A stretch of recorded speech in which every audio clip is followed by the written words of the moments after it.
Hello friends, नमस्कार। Welcome to my channel. बहुत बहुत स्वागत है आप लोगों का हमारे चैनल एजुकेशनल एकेडमी पे। ठीक है, तो आज का सेशन शुरू करते हैं। आज हमारा प्रैक्टिस सेट है। ठीक है, प्रैक्टिस सेट के साथ में हमारे उनके कुछ पॉइंट रहेंगे। ठीक है, तो प्रैक्टिस सेट प्लस कंटेंट दोनों हम लोग करेंगे। ठीक है, तो आज का हमारा शुरू करते हैं आज का प्रैक्टिस। और जो लोग अभी तक जुड़े नहीं है वो जुड़ जाएं। तो पहला क्वेश्चन है, सुदामा चरित किसके द्वारा रचित काव्य ग्रंथ है? तो ये नरोत्तम दास द्वारा रचित काव्य ग्रंथ है। ठीक है, किसका है? नरोत्तम दास द्वारा रचित ये काव्य ग्रंथ है सुदामा चरित। यहाँ पर इनके कुछ पॉइंट देख लेते हैं। ठीक है, यहाँ पर एक सेकंड। तो यहाँ पर देखिए, यहाँ पर पहला है कि पॉइंट नंबर 1 है कि नरोत्तम दास सीतापुर जिले के बाड़ी नाम कस्बे के रहने वाले थे। मतलब कि ये कहाँ के थे? सीतापुर जिले के थे और बाड़ी नामक कस्बे के थे। शिव सिंह सरोज में इनका समय संवत 1602 लिखा गया है। इनकी दो रचनाएं प्रसिद्ध हैं, सुदामा चरित और ध्रुव चरित्र। ठीक है, नेक्स्ट पॉइंट में जाएंगे और नेक्स्ट पॉइंट देखेंगे। तो नेक्स्ट पॉइंट है कि सुदामा चरित में सुदामा के घर की दरिद्रता का बहुत ही सुंदर वर्णन है। ठीक है, सुदामा के घर की दरिद्रता का बहुत ही सुंदर वर्णन है। शीस पगा ना झगा तन पे, मतलब कह रहे हैं, यहाँ पर लिख रहे हैं कि शीस पगा न झगा तन पे, प्रभु जाने को अहि बसई कही ग्रामा, और धोती फटी सिलटी दुपटी, अरुपायो उपा ना को नाही सामा। मतलब ना तो पैर में जूता है, ना तो उनके पास अच्छे कपड़े हैं, कपड़े भी फटे पुराने हैं। नेक्स्ट है कि सुदामा चरित नंददास की भी रचना है। सुदामा चरित जो है ये नंददास की भी रचना है।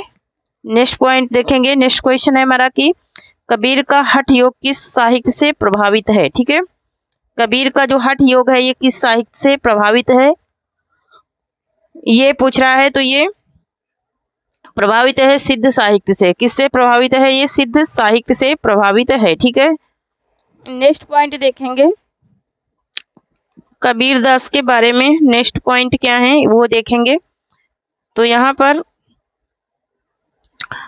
ये कबीर दास का हठ योग के बारे में मैं जो भक्ति काल का सेशन पढ़ाई हूँ, ठीक है, भक्ति काल का जो सेशन पढ़ाई हूँ, और वो कंटेंट है पूरा का पूरा कंटेंट, कल की क्लास थी, और वो जा करके देख लो जो लोग नहीं देखे हैं, तो आप लोगों को समझ में आ जाएगा। ठीक है, हठ योग के बारे में, मतलब कबीर दास के बारे में पूरा मैं उसमें पढ़ाई हूँ। ठीक है, तो उसकी समय सीमा, कबीर दास किसने क्या कहा है, ठीक है, प्रमुख कथन, ठीक है, सारे के सारे मैं उसमें पढ़ाई हूँ। तो वहां से जाकर के नोट्स बना लीजिए, आप लोगों को बहुत ही काम करेंगे। तो यहाँ पर देखेंगे कबीरदास संत काव्य धारा के प्रथम कवि माने जाते हैं। कबीरदास रहस्यवादी संत थे। इन्होंने अपने काव्य में हठ योग को सिद्ध साहित्य एवं नाथ साहित्य से ग्रहण किया। मतलब कि सिद्ध साहित्य और नाथ साहित्य दोनों से जोड़ा। कबीर ने अपने पदों में कुंडलिनी योग का वर्णन करते हुए साधात्मक रहस्यवाद का परिचय दिया। और क्या कहा इन्होंने? कहा इन्होंने कि कबीर की भक्ति का अनिवार्य अंग ज्ञान है। क्या है? कबीर की भक्ति का जो अनिवार्य अंग है वो है उनका ज्ञान। नेक्स्ट पॉइंट है कि कबीर के काव्य में भावात्मक रहस्यवाद का कारण सूफी संतों का प्रभाव था। मतलब वो सूफी संतों से प्रभावित होकर इन्होंने भावात्मक काव्य लिखे। रामचंद्र शुक्ल के अनुसार कबीर के निगुण का आधार भारतीय वेदांत और सूफियों का प्रेम तत्व है ना। किसने कहा? रामचंद्र शुक्ल ने। नेक्स्ट क्वेश्चन है हमारा, क्वेश्चन नंबर 3 है कि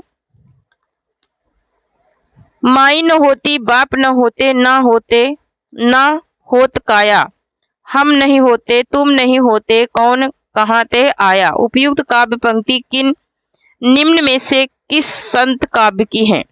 ये काव्य पंक्ति किस संत काव्य की है कि माई न होते बाप नहीं होते और नहीं हम नहीं होते, है ना।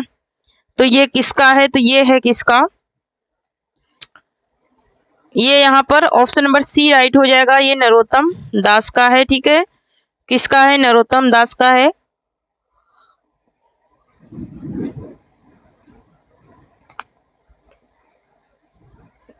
नरोत्तम दास का है ये। ठीक है, नेक्स्ट नेक्स्ट पॉइंट देखेंगे। नेक्स्ट पॉइंट है हमारा कि यहाँ पर इनके बारे में कुछ देख लेते हैं। संत नामदेव का जन्म कब हुआ था? तो 1270 ईस्वी में। ठीक है, एक सेकेंड।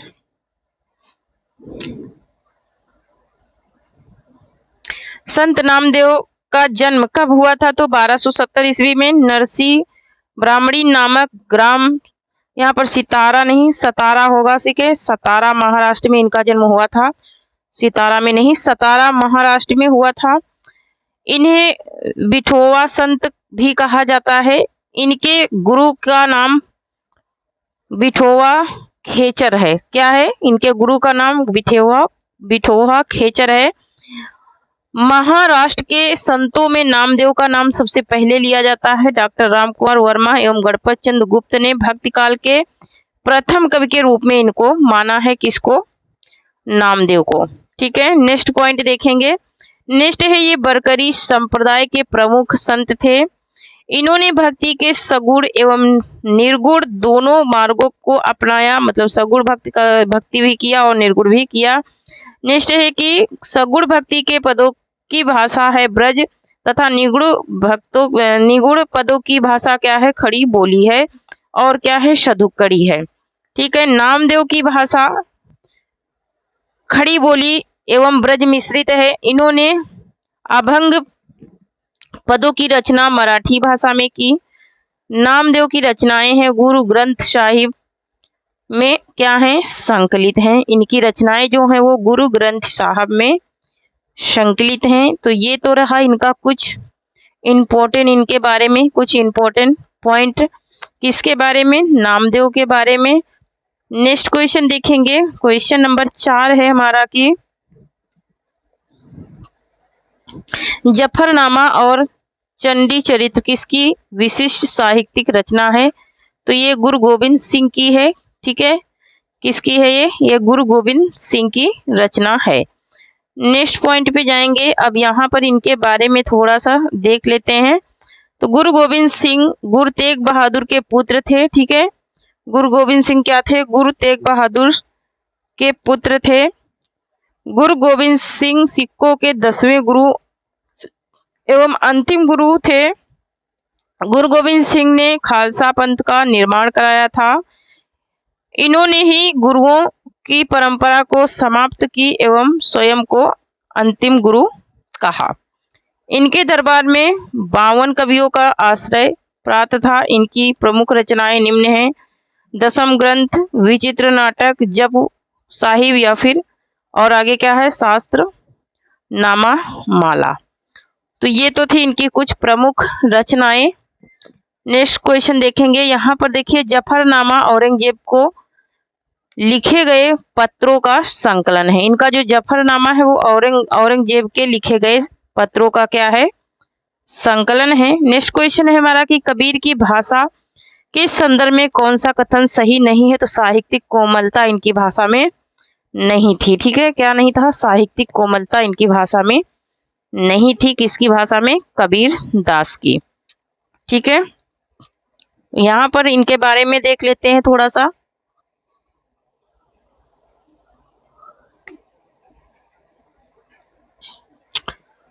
यहाँ पर देखिए, कबीर की भाषा को आचार्य शुक्ल ने सदुक्कड़ी कहते हैं। आचार्य शुक्ल क्या कहते हैं? सदुक्कड़ी कहते हैं। डॉक्टर श्याम सुंदर दास कबीर की भाषा को पंचमेल खिचड़ी कहते हैं। हजारी प्रसाद द्विवेदी इनको वाणी का डिक्टेटर कहते हैं। ठीक है, हजारी प्रसाद द्विवेदी क्या कहते हैं?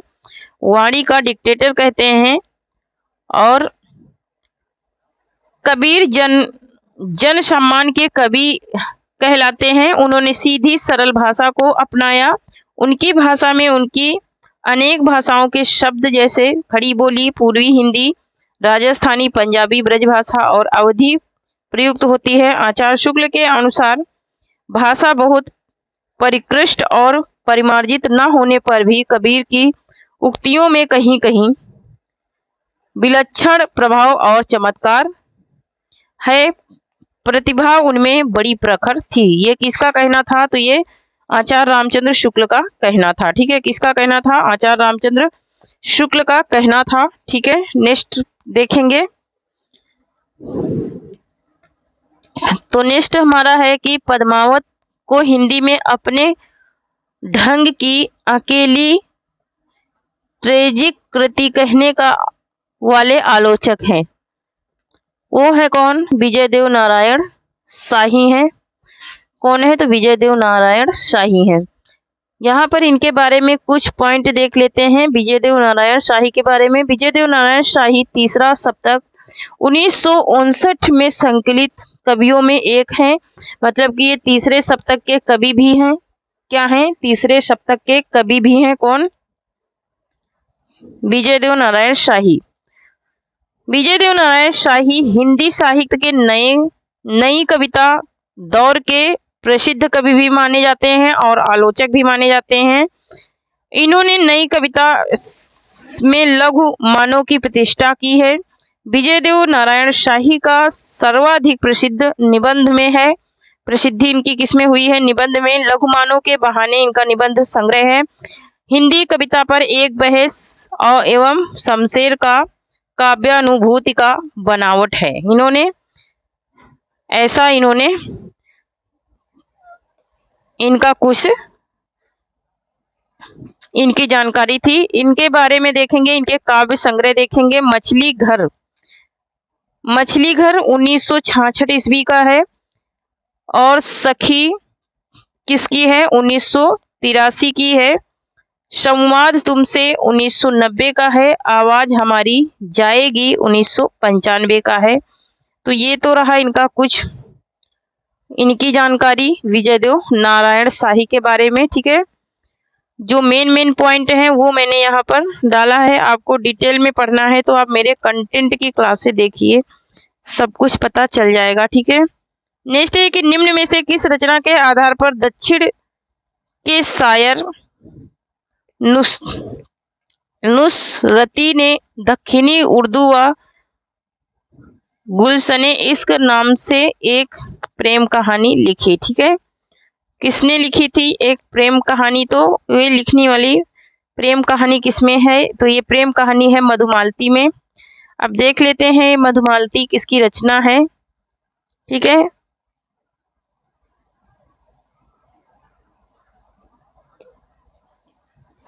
तो यहाँ पर देखिए मधुमालती 1545 ईस्वी निगुड़ धारा के प्रेम मार्गी सूफी शाखा के कवि मंजन की रचना है। ठीक है, मधुमालती में 5 चौपाइयों के बाद एक दोहे का क्रम रखा गया है। इसमें कनेसर नगर के राजकुमार मनोहर तथा महारस नगर की राजकुमारी मधुमालती की प्रेम कथा का वर्णन है। मधुमालती में कवि ने नायक और नायिका के साथ साथ उपनायक और उन्नायिका की भी योजना की है। पद्मावत के पहले मधुमालती की बहुत अधिक प्रसिद्धि थी। प्रसिद्धि जैन कवि बनारसी दास उस समय हाट बाजार में जाना छोड़ मृगावती को कब 1503 ईस्वी में और मधुमालती को 1545 ईस्वी है इनकी समय सीमा। और इन्हीं दो पोथियों को वो पढ़ते थे। कौन? बनारसी दास।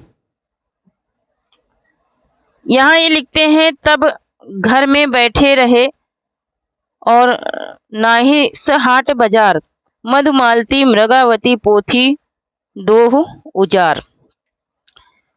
अब ये लिखते हैं कि जो मन गिरधर छवि पे अटक्यो।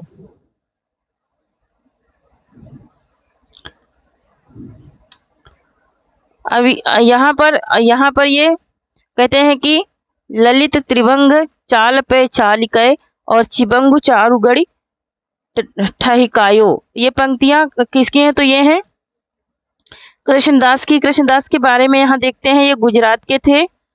ठीक है, कहाँ के थे? गुजरात के थे। गोस्वामी विठलनाथ जी इनकी कृशांग बुद्धि और प्रतिभा के बड़े प्रशंसक थे। कृष्णदास काव्य और संगीत के मर्मज्ञ होने के साथ साथ सुकवि और गायक भी थे। इन्होंने बाल लीला, राधा कृष्ण के प्रेम प्रसंग, रूप, सौंदर्य आदि का बड़ा ही मनोहरी वर्णन किया है। कृष्णदास के पदों की भाषा शुद्ध ब्रज भाषा है। ठीक है, कैसी है? शुद्ध ब्रज भाषा है। नेक्स्ट क्वेश्चन देखेंगे।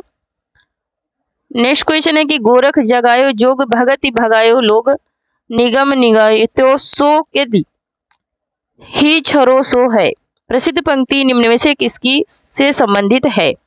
ये पंक्ति किससे संबंधित है? तो ये कवितावली से संबंधित पंक्ति है। ठीक है, कहाँ से? कवितावली से। ठीक है, तो यहाँ पर कवितावली से संबंधित देख लेते हैं कुछ महत्वपूर्ण तत्व। ठीक है, तो यहाँ पर देखिए, गोरखनाथ के विषय में यह प्रसिद्ध उक्ति गोस्वामी तुलसीदास की कवितावली से है। प्रस्तुत पद में तुलसीदास का कहना था कि नाथ पंथ का हठ योग मार्ग हृदय पक्ष शून्य है और योगिनी भरी वाणियों से जनता की भक्ति भावना दब गई थी। गोस्वामी तुलसीदास की कवितावली इनकी अंतिम रचना मानी जाती है। कवितावली ब्रजभाषा में रचित मुक्तक काव्य है। इसमें कवित्व एवं छप्पे छंद का प्रयोग किया गया है। इसमें 7 कांड हैं। काशी में फैली हुई महामारी का वर्णन है किसमें? कवितावली में। और उत्तर कांड में मिलता है। ये सब कुछ कवितावली की प्रमुख पंक्तियां हैं। पुरते निकसी रघुवीर बधु धीर धीर दिए मन में डग देई। ठीक है, यहाँ पर नेक्स्ट क्वेश्चन है कि अष्टयाम किसकी रचना है? ठीक है, अष्टयाम किसकी रचना है? तो अष्टयाम किसकी रचना है ये पूछ रहा है। तो यहाँ पर इसका राइट आंसर क्या हो जाएगा? अष्टयाम नहीं, रामाष्टयाम। रामाष्टयाम किसकी रचना है? तो अग्रदास की रचना है। किसकी रचना है? ये अग्रदास की रचना है, रामाष्टयाम। ठीक है, नेक्स्ट है हमारा, इनके पॉइंट देख लेते हैं। अग्रदास रसिक संप्रदाय के संस्थापक आचार्य हैं। अग्रदास राम भक्ति कवि हैं। रसिकों प्रकाश भक्तमाल में जीवाराम ने इन्हें रसिकों का संगम तथा रसिक भाव की भक्ति का। अग्रदास के गुरु कौन थे? तो कृष्णदास पहरी थे। अग्रदास के गुरु कृष्णदास पहरी थे। अग्रदास स्वामी रामानंद के शिष्य परंपरा की चौथी सीढ़ी में हुए। रामानंद, अनंतानंद, अग्रदास। ठीक है, ये चौथी सीढ़ी में है। इन्हें अग्र अली के नाम से भी जाना जाता है। इनकी प्रमुख रचनाएं हैं ध्यान मंजरी, रामाध्याय मंजरी और पदावली और कुंडलियां। ठीक है, और रामाष्टयाम इनका संस्कृत ग्रंथ है। रामाष्टयाम इनका क्या है? संस्कृत ग्रंथ है। किसका? अग्रदास का। ठीक है, अग्रदास का ये संस्कृत ग्रंथ है। कौन सा? रामाष्टयाम। नाभादास की रचना अष्टयाम अग्रदास के अष्टयाम से प्रभावित है। ठीक है, जो नाभादास की अष्टयाम है वो इनके रामाष्टयाम से प्रभावित है। डॉक्टर पीताम्बर दत्त बर्थवाल ने निम्न में से किस रचना को फुटकल कवियों का संग्रह कहा है? तो रामचंद्रिका को कहा है। क्या कहा है? रामचंद्रिका को कहा है। रामचंद्रिका 1601 ईस्वी में प्रसिद्ध कवि केशोदास की रचना है। केशोदास का उपनाम वेदंती मिश्र है। क्या है? नेक्स्ट पॉइंट है कि केशोदास ने रामचंद्रिका की रचना एक रात में की थी। डॉक्टर पीताम्बर दत्त बर्थवाल कहते हैं कि रामचंद्रिका फुटकल कवित्वों का क्या है?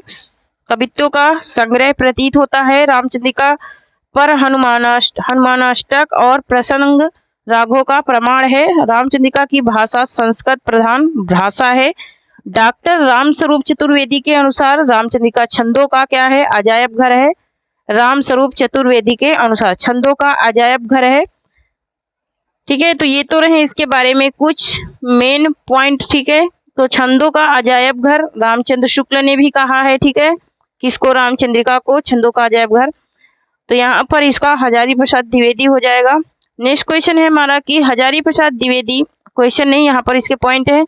हजारी प्रसाद द्विवेदी की दृष्टि से साहित्य इतिहास के शोधकर्ता एवं व्याख्याता, ललित निबंध संपादक तथा एक बहुअसीत एवं बहुश्रित आचार्य के रूप में माने जाते हैं। 1973 ईस्वी में आलोक पर्व निबंध संग्रह के लिए उन्हें साहित्य अकादमी पुरस्कार से सम्मानित किया गया। हजारी प्रसाद द्विवेदी ने लिखा है कि तुलसी का संपूर्ण काव्य समन्वय की विराट चेष्टा है। हजारी प्रसाद द्विवेदी एक ऐतिहासिक उपन्यासकार के रूप में प्रसिद्ध हैं। इनके यहाँ पर कुछ उपन्यासों के बारे में देख लेते हैं। पहला है बाण भट्ट की आत्मकथा 1946 में, चारुचंद्र लेखा 1963 में, पुनर्नवा 1973 में, अनामदास का पोथा 1976 में। तो ये तो रही कुछ इनके बारे में कुछ जानकारी हजारी प्रसाद द्विवेदी के बारे में। नेक्स्ट पॉइंट देखेंगे। नेक्स्ट है स्वस्ति श्री तुलसीकृत कुल भूषण दूषण हरण गोसाई बरहि बार प्रणाम करहूँ अब हरहूँ लोक समुदायी अब हरहूँ शोक समुदायी। प्रस्तुत पंक्ति किस कवि की है? ये पंक्ति किस कवि की है? इन्होंने क्या लिखा? ये मीराबाई की पंक्तियां हैं। किसने लिखा? एक मीराबाई की पंक्तियां हैं, मीराबाई ने लिखा था। ठीक है, यहाँ पर देखते हैं इनकी कुछ व्याख्या। उपयुक्त प्रसिद्ध पंक्ति मीराबाई की हैं जो तुलसीदास को एक पत्र के रूप में इन्होंने लिखा था। पत्र के उत्तर में तुलसीदास विनय पत्रिका में लिखते हैं कि जाके प्रिय न राम वैदेही और तजिए ताहि कोटि वै सम जदबि परम स्नेही। इन्होंने लिखा कि जाकर के राम का भजन करो, उसी में क्या हो जाएगा? तुम्हारा कल्याण है। और सब कोटि मतलब सबको छोड़ करके, सारी लोक लज्जा को छोड़ करके। नेक्स्ट पॉइंट देखेंगे यहाँ पर।